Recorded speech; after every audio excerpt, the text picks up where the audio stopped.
ஓம் சாய்ராம். அன்பு செஞ்சுக்கிட்டு சந்தோஷமாயிரு.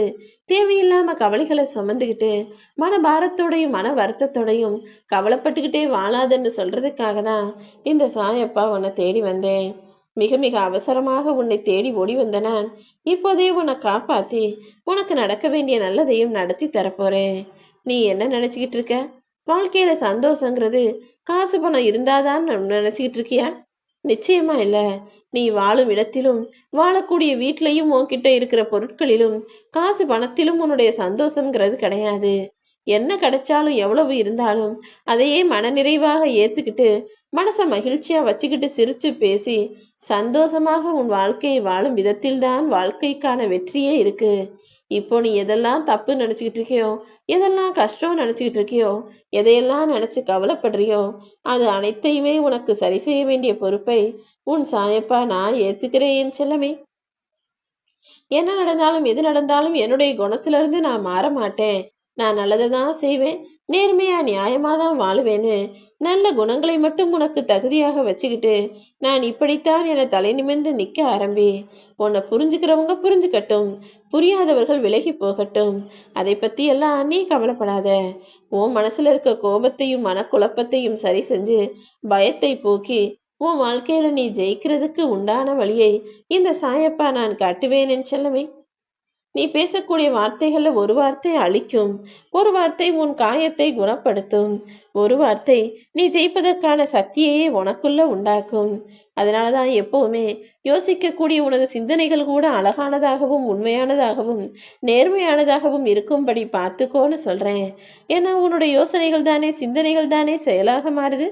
நீ ஒரு விஷயத்த சரியா யோசிச்சினா நிச்சயமா செய்யக்கூடிய செயல் தானாகவே சரியாக அமைஞ்சிடும். செயல்கள் சரியாக இருக்கும்போது வாழ்க்கையிலும் வெற்றி சரியாக அமைந்துவிடும் என் செல்லமே. நீங்க இந்த உலகத்துல வாழ வந்தது உன் வாழ்க்கையை வாழ்வதற்காக தானே தவிர நீ சந்தோஷமா நிம்மதியா வாழ்றதுக்காக தானே தவிர உன்னை பத்தி அடுத்தவங்க தெரிஞ்சுக்கணும் புரிஞ்சுக்கணும், உன்னை மத்தவங்க பாராட்டணும், உன் வாழ்க்கையை நல்லா எல்லாரும் தெரிஞ்சு வச்சுக்கணுன்றதுக்காக கிடையாது. உன் வாழ்க்கை என்னன்னு உனக்கு புரிஞ்சா போதும். நீ இந்த உலகத்துல என்ன செய்யணும்னு நினைச்சிருக்க, எதுக்காக பிறந்திருக்கன்றத உனக்குள்ள தெரிஞ்சு வச்சுக்கோ. உயர நினைக்கும் போது வாழ்க்கையில முன்னேறணும்னு நீ ஆசைப்படும் போது உனக்கு உதவி செய்ய யாரும் வரலையே நினைச்சு நீ வருத்தப்பட வேண்டாம். உன் பலமே நீ தனித்து நிற்பதுதான். இந்த உலகமே உன்னை திரும்பி பார்க்கணும்னா நீ யாரையும் திரும்பி பார்க்காதே என் செல்லமே.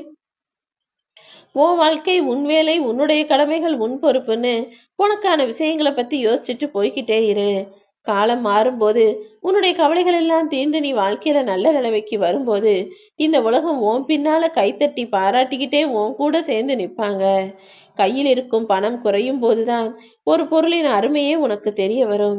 இதை வாங்கியிருக்கலாமே, இதை வாங்கணும் போல இருக்கேன்னு அப்போதுதான் உனக்கு பலவித யோசனைகள் வரும். நீயே யோசிச்சு பாரு. நான் சொல்றது நிச்சயமா உன் வாழ்க்கையில நடந்திருக்கும். கையில காசு இல்லாத போது ஒரு பொருளை வாங்கணும்னு ரொம்ப ஆசைப்படுவேன்.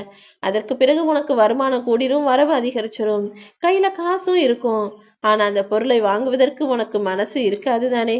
இவ்வளோ காசு கொடுத்து இது வாங்கணுமா, இது நமக்கு தேவையான பலவிதமா யோசிச்சு அதை வாங்காம இருப்பதற்கான விஷயங்களை பற்றி சிந்தனை செய்வாய். அப்படிதான் எல்லாமே மாறும். எந்த சமயத்துல ஒரு பொருள் ரொம்ப பிடிக்குதோ, ஒரு உறவு ரொம்ப பிடிக்குதோ, ஒரு கட்டத்துக்கு மேல ஒரு சூழ்நிலைக்கு மேல அது வேணாம்னே கூட உனக்கு தோன்ற துவங்கும். காலம் மாற மாற எல்லாமே மாறுமேன்னு செல்லமே. அதே போல வயசு ஏற ஏற உன் வாழ்க்கையின் மதிப்பும் உனக்கு நிச்சயமாக புரிய வரும். உன் கூட பேசுறவங்க கிட்ட எல்லாம் பதிலுக்கு பதில் நீ வாதாட வேண்டாம். ஏன்னா நிறைய பேரு உண்மைக்காக பேசுவாங்க, சில பேர் முடிவு கிடைக்கணும்னு பேசுவாங்க, சில பேர் பிரச்சனை தீரணும்னு பேசுவாங்க. ஆனா பல பேரு வீம்புக்காக பேசுபவர்களாக இருப்பார்கள். அப்படி வம்புக்காகவும் வீம்புக்காகவும் தான் தான் பெருசுன்னு எல்லாத்தையும் தனக்குள்ளேயே எடுத்துக்கொள்ளக்கூடிய பெருமைக்கு சேர்க்கக்கூடிய ஆளாக பேச விரும்பும் மனிதர்களிடம் நீ அமைதியா இருக்கிறது தான் உனக்கான மரியாதை. நீ எதை தேடிக்கிட்டு இருக்கியோ அதுவும் உன்னை தேடிதான் வந்துகிட்டு இருக்கு. கூடிய சீக்கிரம் நீ ஆசைப்பட்டதை நான் உன் கைகளில் ஒப்படைக்கிறேன் என் செல்லமே. உன்னை சுத்தி 10 பேர் இருக்காங்கன்னா அதுல 6 பேருக்கு உன்னை பிடிக்குது, 4 பேருக்கு உன்னை பிடிக்கலைனாலும் உன்னை நேசிப்பவர்களை நீயும் நேசிச்சுட்டு போ. உன்னை பிடிக்காதவங்களை பத்தி யோசிக்கிறதுக்கு கூட உனக்கு நேரம் இல்லாமல் நீ வாழ்க்கையில் வெற்றி பெற்று முன்னேறி போவாய்.